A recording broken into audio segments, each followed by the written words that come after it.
Hello friends, आज मैं 2019 PTP paper 1 के 10 क्वेश्चंस लेके आई हूँ इंग्लिश और हिंदी मीडियम में। पहले मैंने 10 क्वेश्चन कर लिया, ये सेकंड पार्ट है। उसके बाद हम थर्ड पार्ट खत्म करेंगे। तो इस तरह से हमारा पेपर 1 भी 2019 का खत्म हो जाएगा। पेपर 2 हमने ऑलरेडी खत्म कर लिया है। तो हम लोग शुरू करते हैं।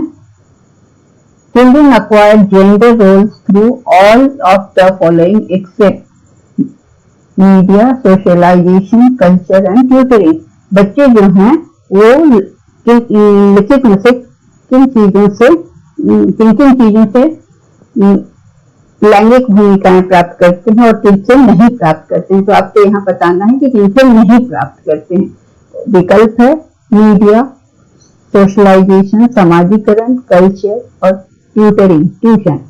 तो यहाँ पर आपको आंसर देना है कि किस चीज से वो जेंडर रोल अक्वायर करते हैं।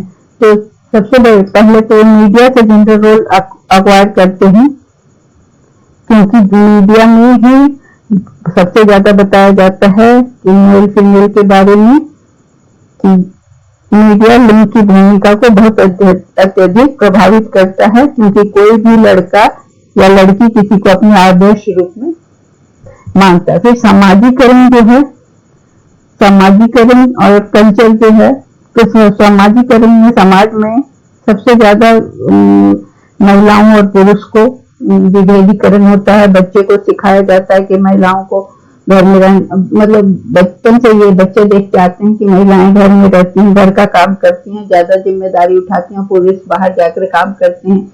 ये लैंगिक भूमिकाएं समाज से मिलती है। फिर कल्चर भी जेंडर को या लैंगिक भूमिका को बहुत तरह से प्रभावित करता है, जैसे शिक्षा में, थिंकिंग में, लैंग्वेज में, इमोशन, बिहेवियर, सब में कल्चर का प्रभाव देखा जाता है।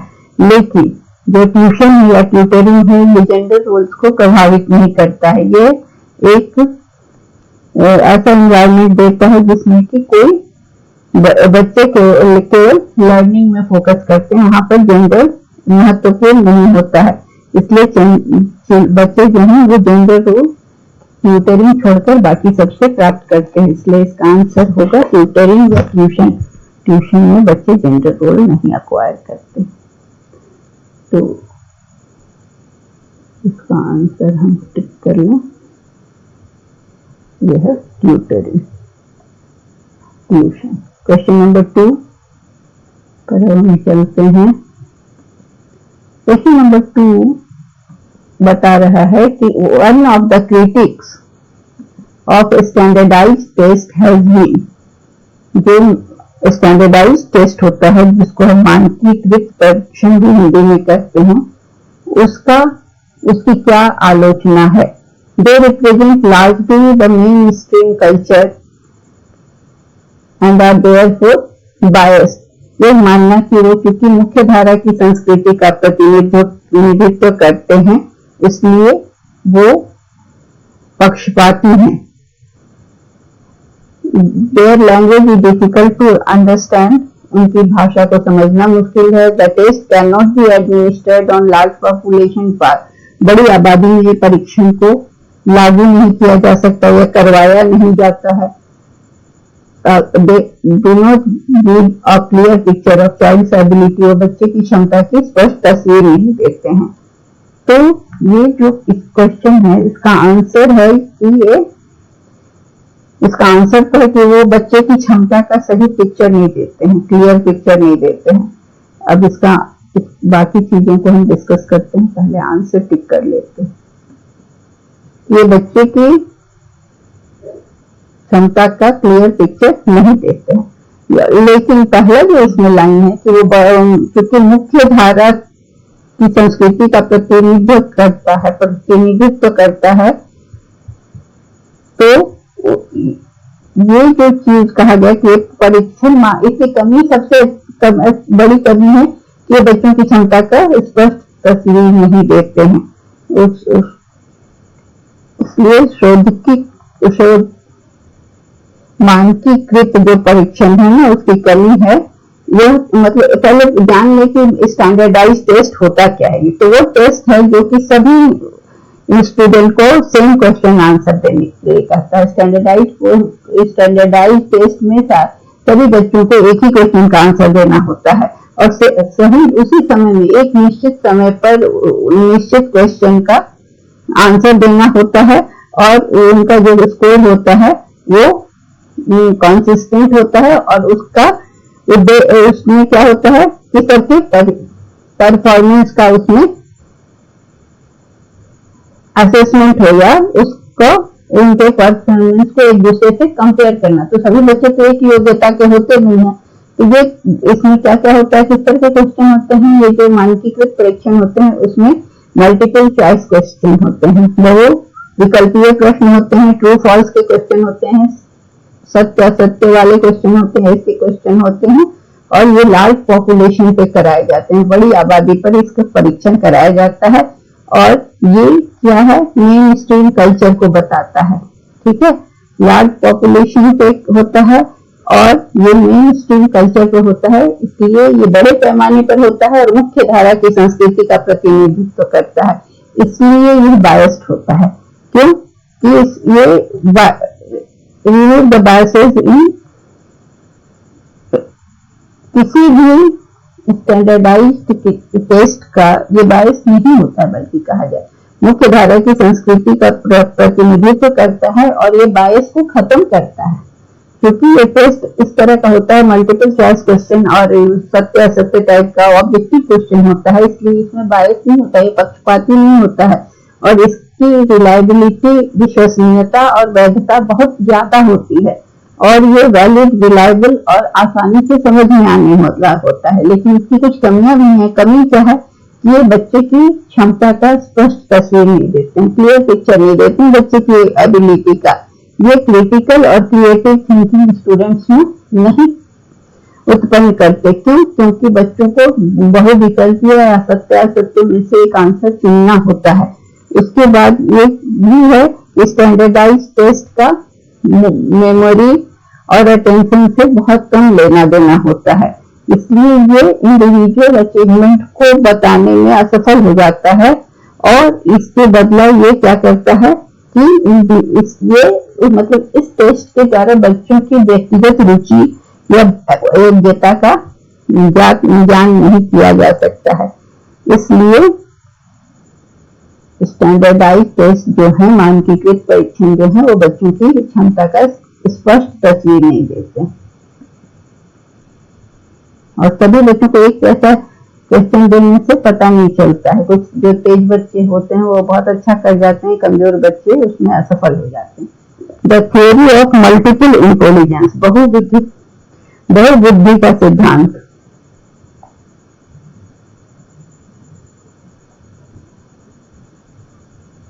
कहता है कि intelligence can be rapidly accelerated, बुद्धि कई प्रकार की हो सकती है। कागज पेन से क्या है, intelligence can be rapidly accelerated, मतलब बुद्धि को तेजी से तेज किया जा सकता है। यहाँ खुफिया लिखा है लेकिन इसका हिंदी होगा बुद्धि। इंटेलिजेंस को हिंदी कहते हैं, ये खुफिया विभाग इंटेलिजेंस ब्यूरो के हिसाब से लिख दिया गया है। यहाँ ये होता है बुद्धि, खुफिया नहीं। यहाँ भी खुफिया लिखा है, वहां आप बुद्धि पढ़ेंगे। ठीक है, बुद्धि तेजी से तेज किया जा सकता है, रैपिडली इंक्रीज किया जा सकता है इंटेलिजेंस को।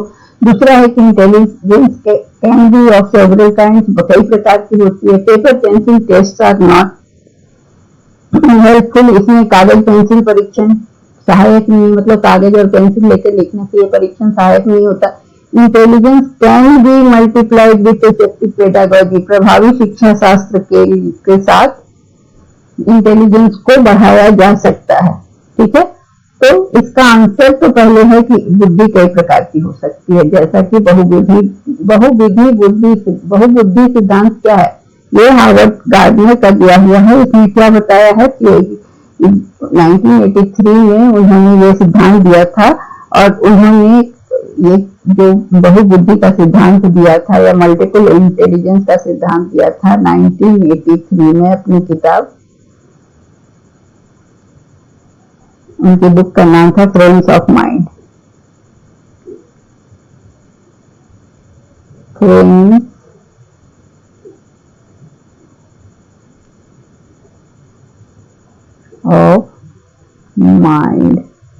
किसने दिया था? गार्डनर ने। ठीक है, उनका नाम था हार्वर्ड गार्डनर। हार्वर्ड गार्डनर, ठीक है। उन्होंने बताया था कि सभी व्यक्ति के पास अलग अलग तरह का इंटेलिजेंस होता है और उनके हिसाब से 8 तरह की बुद्धि होती है जो कि लोगों में पाई जाती है। तो पहला होता है संगीत, दूसरा होता है दृश्य जिसको स्थानिक बोलते हैं, म्यूजिक होता है रिदमिक, विजुअल होता है, स्पेशियल होता है, वर्बल होता है, हिंदी में मौखिक, भाषाई, तार्किक, गणितीय, लॉजिकल, मैथमेटिकल, शारीरिक, बॉडीली, काइनेस्थेटिक, पारस्परिक, अंतर्वैयक्तिक और अस्तित्वगत और नैतिक। संगीत लयबद्ध में क्या होता है? जो ऐसे व्यक्तियों में जो इंटेलिजेंस पाया जाता है जो म्यूजिक को समझ पाते हैं, म्यूजिक के आरोह अवरोह को समझते हैं। दूसरा है दृश्य और स्थानिक, जो स्पेस के बारे में आइडिया होता है, जिनको जैसे स्पेस इंजीनियर्स होते हैं तो वो किसी भी छोटी जगह को अच्छा से कंस्ट्रक्शन करवा सकते हैं। फिर आता है मौखिक, बोलने का जिसमें इंटेलिजेंस होता है, नेता होते हैं, वकील होते हैं, प्रोफेसर होते हैं।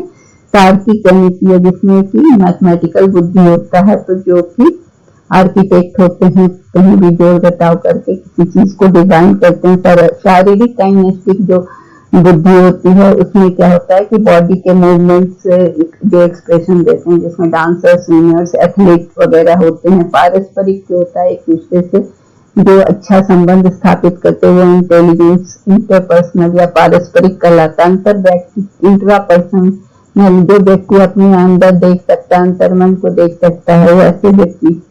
अस्तित्वगत वैसे व्यक्ति होते हैं जो कि मनुष्य के एग्जिस्टेंस के बारे में बात करते हैं। और मोरल, जो सही और गलत का ज्ञान जिनको होता है। तो ये बहुत तरह के इंटेलिजेंस को किसने दिया? हार्वर्ड गार्डनर ने 1983 में अपनी बुक फ्रेम्स ऑफ माइंड में।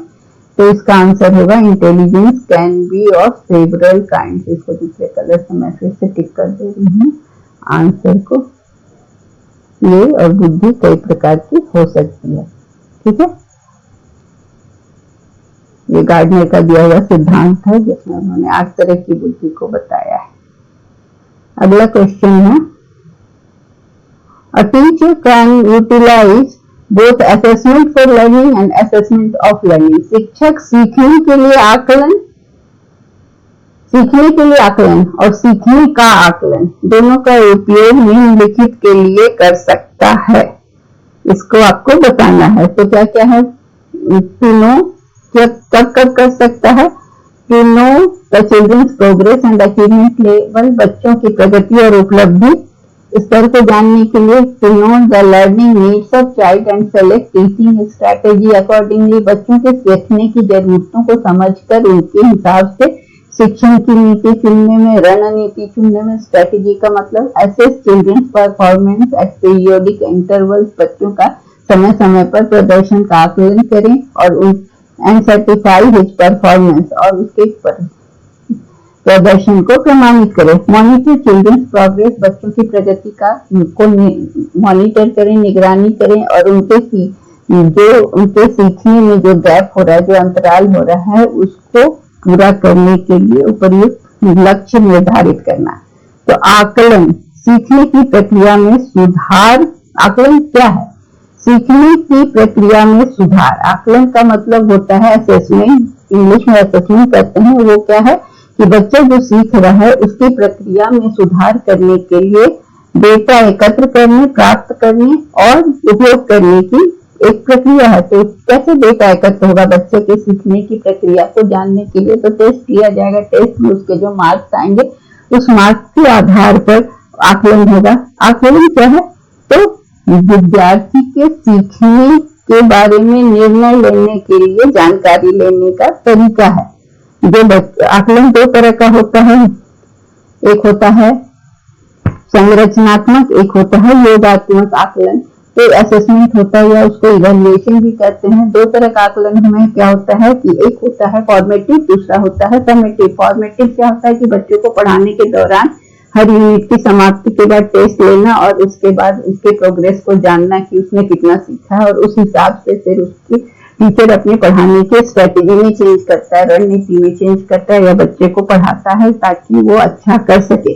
दूसरा होता है योगात्मक आकलन। योगात्मक आकलन में है कि छात्रों की उपलब्धि को देखकर उन्हें फाइनल एग्जाम पास करने के लिए तैयार करना। इसलिए अवधि के अंत में सीखने और उपलब्धि स्तर को मापने में योगात्मक आकलन मदद करता है। तो कोई शिक्षक अगर लौटने के बाद यात्रा, मान लीजिए कि आप ट्रिप पे गए, तो ट्रिप पे जो आप किए तो वो सीखने के लिए आपको ले गया गया ट्रिप पर, ताकि आप उसका आकलन किया जाए। लेकिन आप जब ट्रिप से लौटे और टीचर उसके बारे में पूछता है क्वेश्चन, तो इसे कहा जाता है सीखने का आकलन। एक हुआ सीखने के लिए आकलन, पहले आपको सिखाया गया कि वहां जाना है ट्रिप में तो ऐसे ऐसे करना है, और उसके बाद जब वहां से लौट कर आपसे पूछा जाता है कि कैसा ट्रिप रहा, आप क्या सीखे या क्या क्या आपका वहां से आपका क्या अचीवमेंट हुआ, तो ये चीज सीखने का आकलन कहलाता है।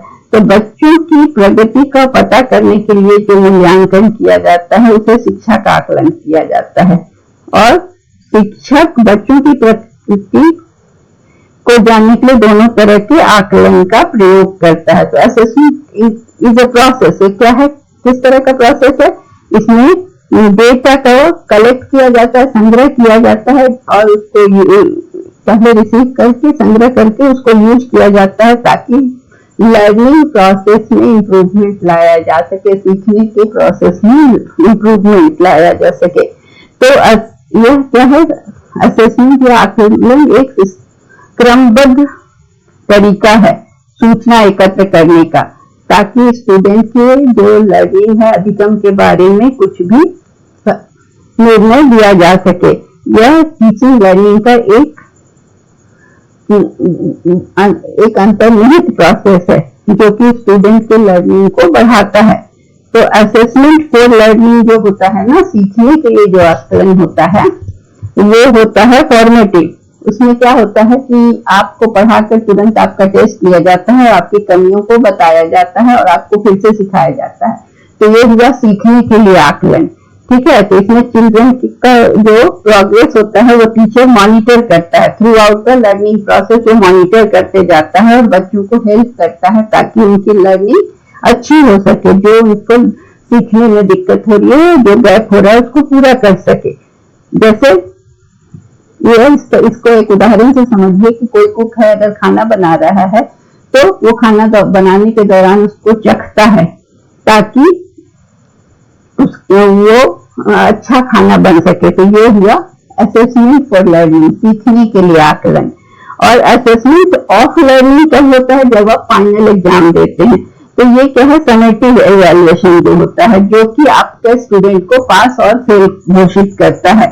तो इसमें क्या है कि स्टूडेंट की लर्निंग का अचीवमेंट लेवल जो देखा जाता है उसे कहते हैं सीखने का आकलन। एक हुआ सीखने के लिए आकलन जो सीखने के दौरान सिखाया जाता है, उसका असेसमेंट जो वीकली मंथली टेस्ट होता है, और सीखने का आकलन जो होता है वो फाइनल एग्जाम में पास फेल जजमेंट होता है, ठीक है। तो इसको कहते हैं assessment for learning and assessment of learning. समझ में आ गया?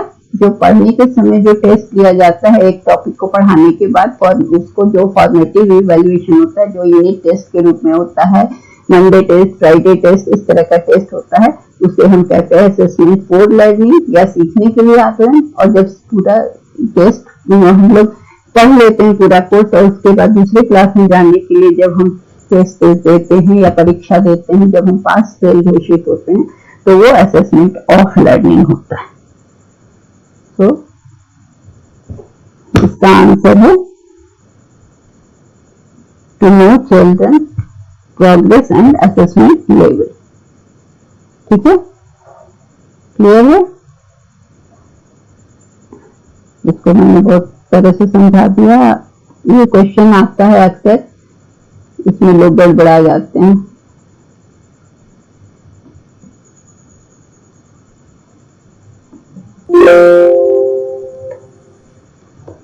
अगला क्वेश्चन है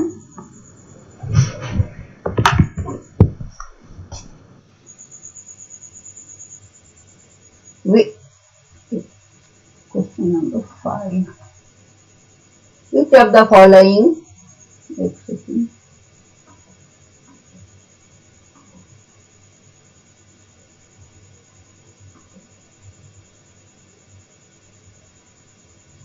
Which of the following is not related to continuous comprehensive evaluation? इसको हम CCE भी कहते हैं। ये अब ये हटा दिया गया है 2007, इसको CCE भी कहते हैं। ये स्कूल में बच्चों का स्कॉलिस्टिक और नॉन स्कॉलिस्टिक दोनों एक्टिविटीज का असेसमेंट होता था। आजकल ये बंद कर दिया गया है। ठीक है, तो ये भारत की शिक्षा which of the following is not related to CCE continuous comprehensive evaluation, जिसे हिंदी में सतत व्यापक मूल्यांकन कहते हैं। तो इसमें से कौन सा पॉइंट सतत व्यापक मूल्यांकन से संबंधित नहीं है? It has been mandated by right to education act of India, it is an integral part of teaching learning process. ये भारत सरकार की शिक्षा के अधिकार नियम के द्वारा अनिवार्य किया गया है। यह शिक्षण अधिगम का एक अभिन्न अंग है। It focuses on child's achievement in different learning areas. यह विभिन्न क्षेत्रों में बच्चों के उपलब्धि पर केंद्रित है। It is useful to label children as slow, poor और इंटेलिजेंट। ये बच्चों को धीमा, गरीब या बुद्धिमान कहने में उपयोगी या लेबल करने में उपयोगी है।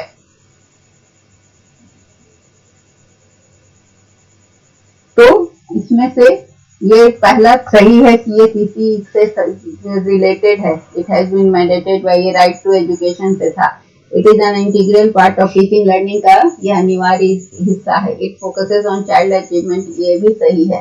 तो ये क्या है, इसका आंसर ये होगा। ये किसी से रिलेटेड नहीं है कि ये बच्चे को धीमा, बुद्धिमान या गरीब के रूप में लेबल करता है। इवेल्युएशन क्या है? अब इवेल्युएशन बच्चों के बारे में इंफॉर्मेशन इकट्ठा करना है और उसके बाद एक निर्णय लेने की क्षमता है।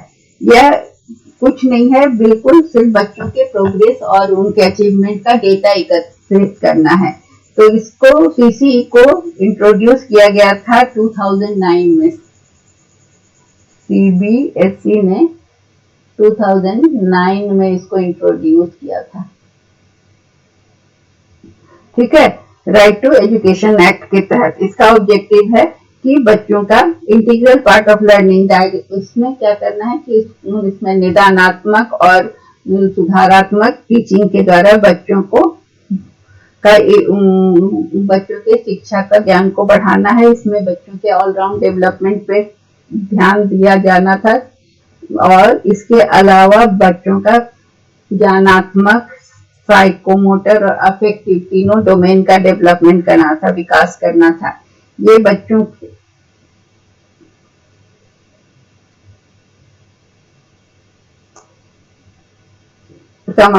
का समावेशी विकास करना था, जिसमें कि संज्ञानात्मक, साइकोमोटर और भावनात्मक सभी डोमेन को भी विकास करना था। और यह विभिन्न क्षेत्रों में बच्चों की उपलब्धि पर केंद्रित है। इसी कभी भी बच्चों को धीमा, गरीब या बुद्धिमान के रूप में लेबल नहीं करता है, बल्कि ये बच्चों के विकास का शैक्षिक और सह-शैक्षिक मतलब करिकुलर और को करिकुलर दोनों पहलुओं का जिसमें मूल्यांकन किया जाता है और निरंतर मूल्यांकन किया जाता है। इसलिए इसका आंसर में ये शामिल नहीं है।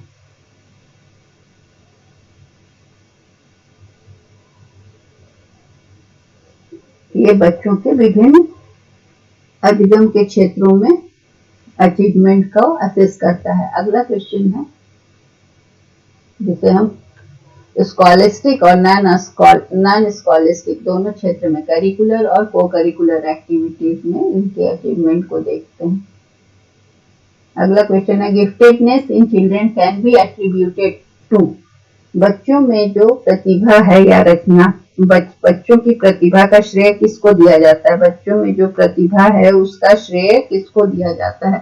पहला है an interplay between heredity and environment, अनुवांशिकता और पर्यावरण के बीच परस्पर क्रिया, या रिसोर्स रिच एनवायरनमेंट, या संसाधन संपन्न वातावरण, या सफल माता पिता या अनुशासित दिनचर्या या डिसिप्लिन रूटीन और सक्सेसफुल पेरेंट्स। तो बच्चों की जो भी रुचि, व्यवहार, स्वभाव और आईक्यू स्तर, इस सब को विभिन्न श्रेणियों में बांटा गया। प्रतिभाशाली बच्चे जो होते हैं, गिफ्टेड, वो कम उम्र में ही अपनी क्रिएटिविटी दिखाने लगते हैं, रचनात्मकता दिखाते हैं, जिससे वे उस दुनिया का सामना करते हैं जो उनके लिए नहीं बनी है। तो गिफ्टेडनेस बच्चों की ऐसी विशेषता है जो एक ही उम्र के अन्य बच्चों के साथ जब तुलना की जाती है तो वो बच्चा असाधारण कार्य करता है, किसी भी कार्य को असाधारण रूप से करता है।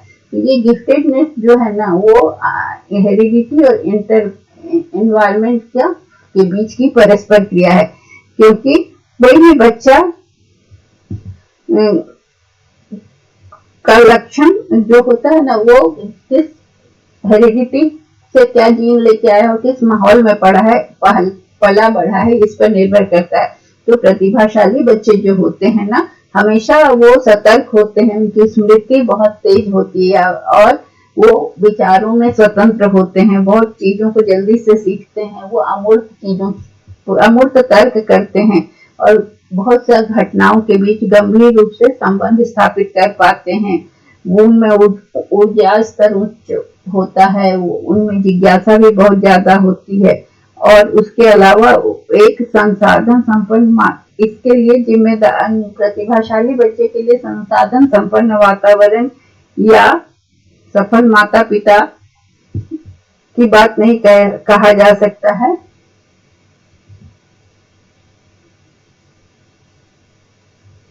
बल्कि ये बच्चों में हेरिडिटी और एनवायरनमेंट के इंटरैक्शन से होता है। बच्चे प्रतिभाशाली होते हैं।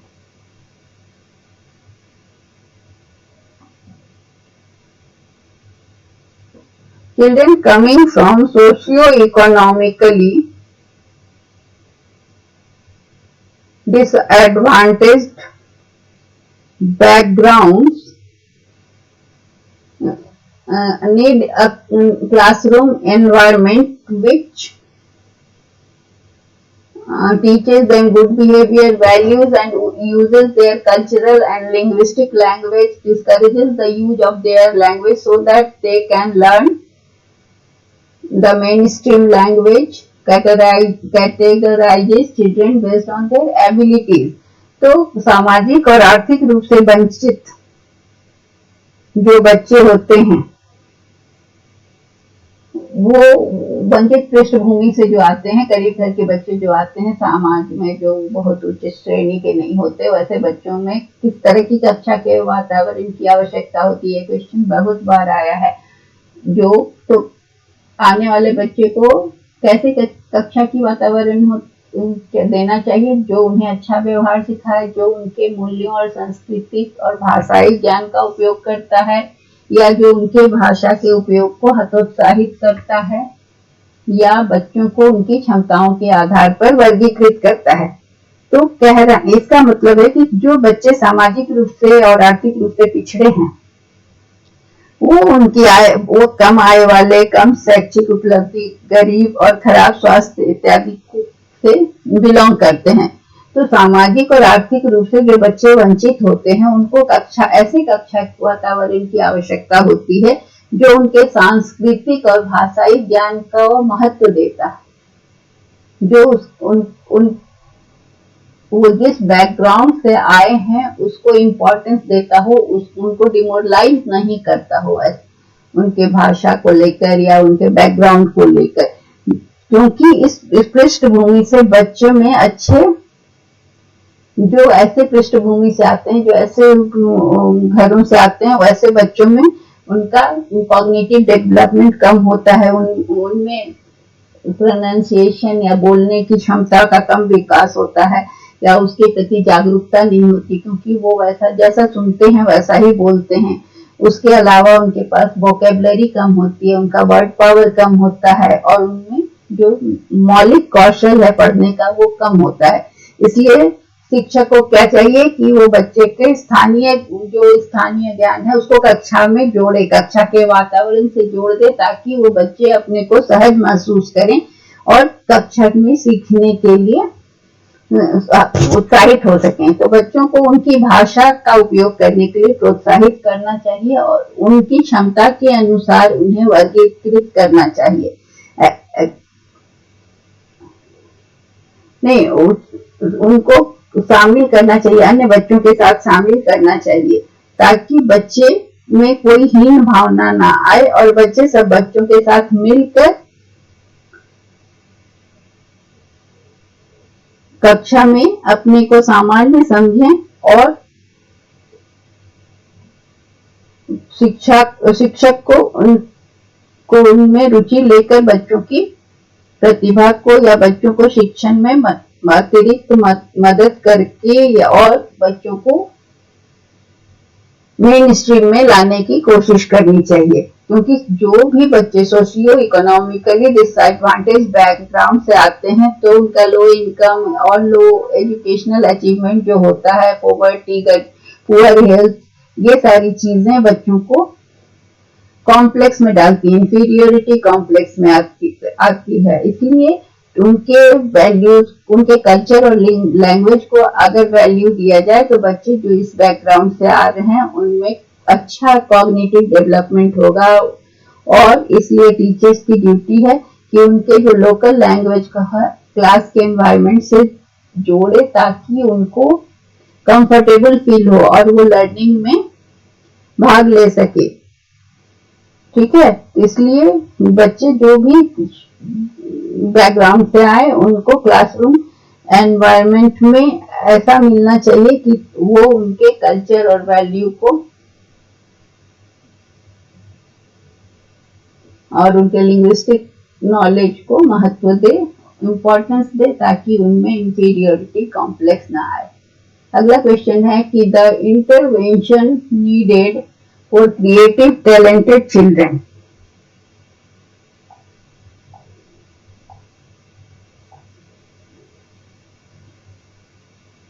Children in the classroom rests on रचनात्मक क्लास में यहाँ होगा वर्ग में रचनात्मक और प्रतिभाशाली बच्चों के लिए आवश्यक हस्तक्षेप किस पर निर्भर करता है? पहला है use of customise and stimulating instructional method by the teacher, शिक्षक के द्वारा अनुकूलित और उत्तेजक शिक्षण विधियों का उपयोग या उन्हें अतिरिक्त समय देना, giving extra time, being affectionate towards them और giving them responsibility of teaching other children. तो उन्हें अतिरिक्त समय देना, उनके प्रति स्नेही होना और दूसरे बच्चों की पढ़ाई की जिम्मेदारी देना। तो इसमें क्या है कि यहाँ पर आएगा कि यूज स्टिमुलेटेड एंड कस्टमाइज्ड शिक्षण विधियों का प्रयोग। क्योंकि शिक्षक क्या होता है कि रचनात्मक और प्रतिभाशाली जो बच्चे होते हैं, जो क्रिएटिव होते हैं और गिफ्टेड चाइल्ड होते हैं, उनको शिक्षक को क्या करना चाहिए ऐसे बच्चों के लिए कि उनकी बुद्धि के स्तर के अनुसार उन्हें कार्य देना चाहिए। इसलिए क्लास में हर बच्चों को उनकी बुद्धि के हिसाब से, कमजोर बच्चों को और तेज बच्चों को एक जैसा कार्य नहीं देना चाहिए, बल्कि उनकी रचनात्मकता के अनुसार और उनकी क्षमता के अनुसार मतलब उन्हें थोड़ा हाई लेवल का कार्य देना चाहिए।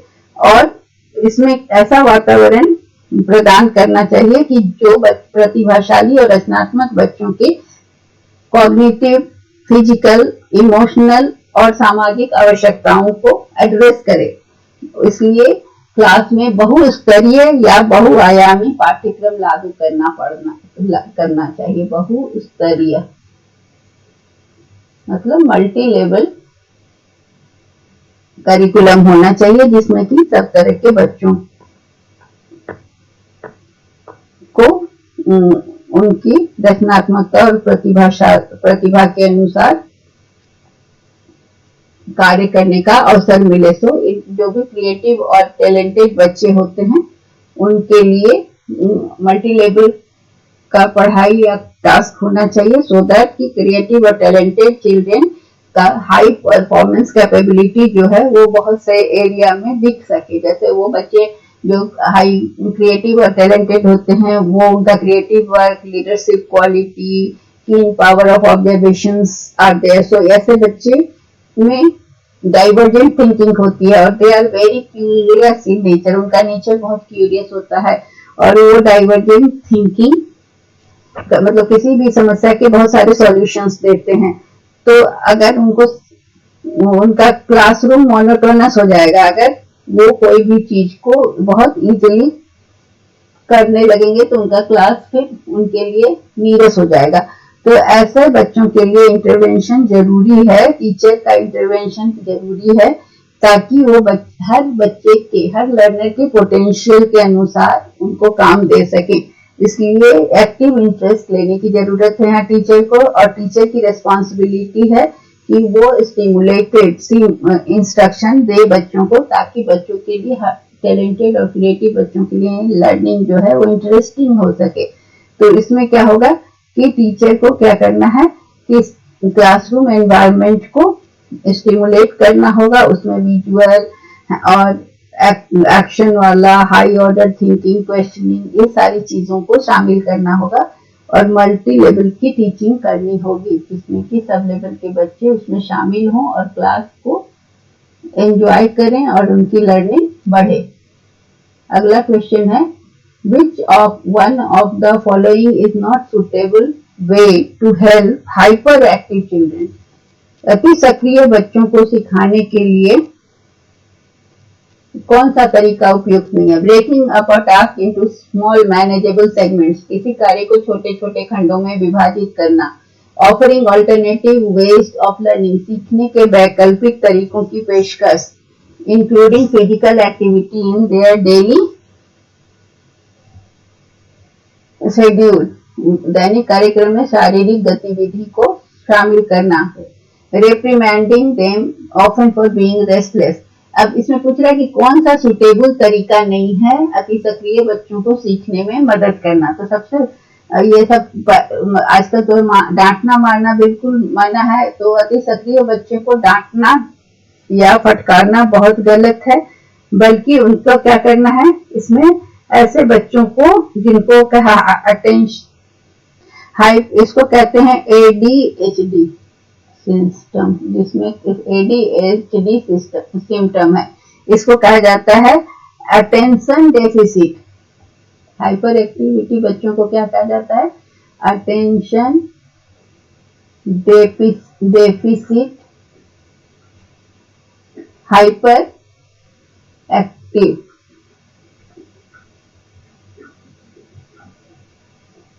BT hyper activity disorder ADHD।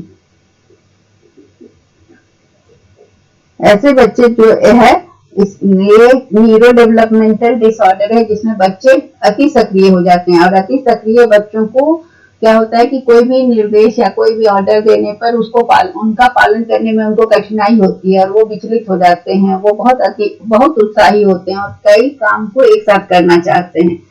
तो अति सक्रिय बच्चों को बहुत सारी उनको संभालने के बहुत तरीके हैं। पहला यह है कि उनके शारीरिक गतिविधि को लाना, जिससे कि उनका एनर्जी को चैनलाइज किया जा सके, और कोई भी काम को छोटा छोटा टुकड़ा में बांट कर देना, ताकि वो व्यस्त रह सकें उस काम को करने में।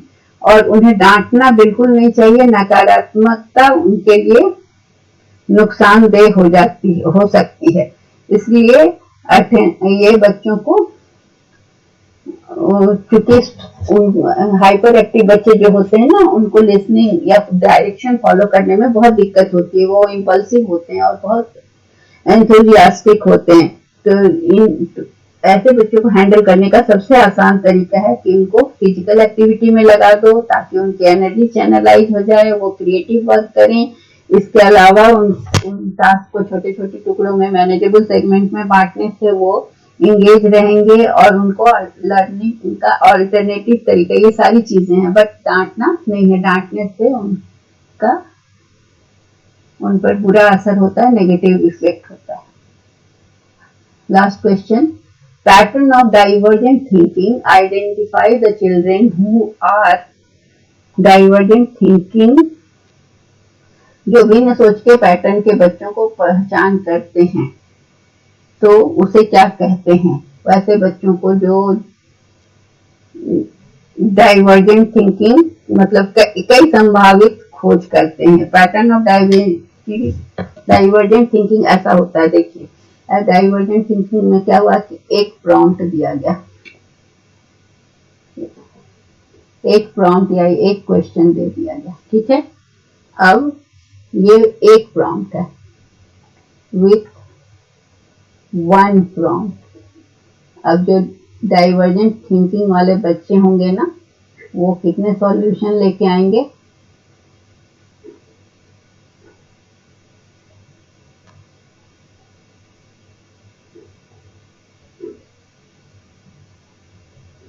बहुत सारे सॉल्यूशन लेके आएंगे।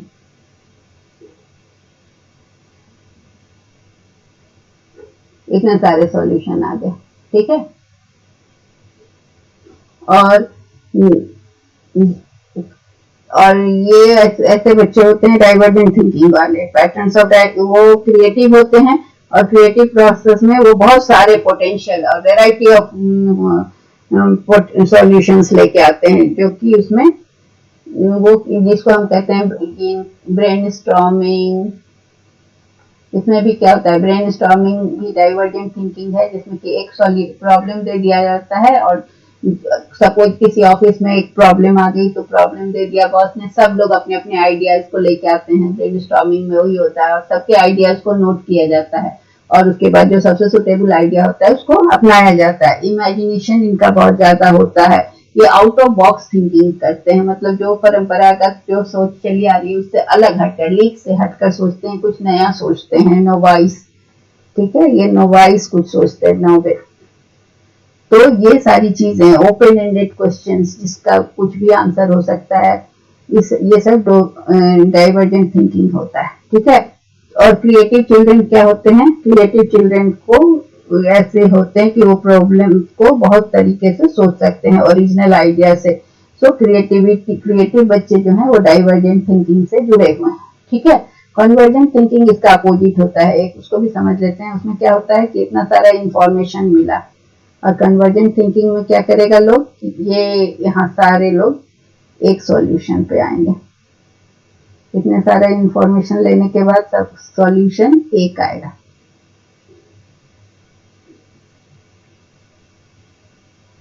और इसमें क्या हुआ, एक समस्या का बहुत सारा सॉल्यूशन आता है। तो इसलिए ये कहा जाता है कि डाइवर्जेंट थिंकिंग जो है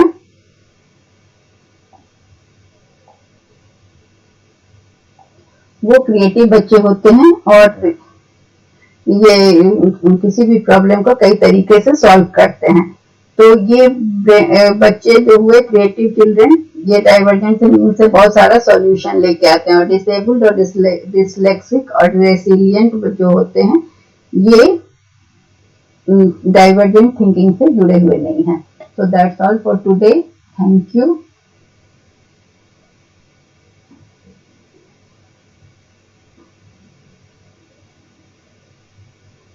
कल फिर अगले दिन फिर 10 क्वेश्चन लेकर 2019 का पेपर 1 का CDP खत्म हो जाएगा।